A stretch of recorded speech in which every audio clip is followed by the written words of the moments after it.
Hi, in front of me is XIAOMI Mi 11 and today I would like to show you how you can change device theme on this device. Start by opening settings.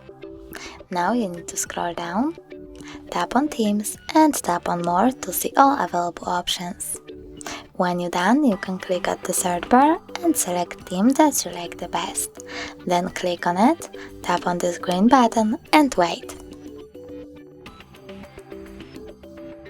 Now click on Apply, and as you can see, theme of my device has changed.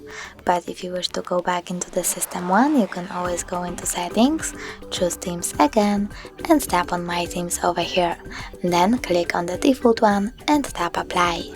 Thanks so much for watching. If you enjoyed this video, don't forget to leave a like, comment and subscribe. Bye!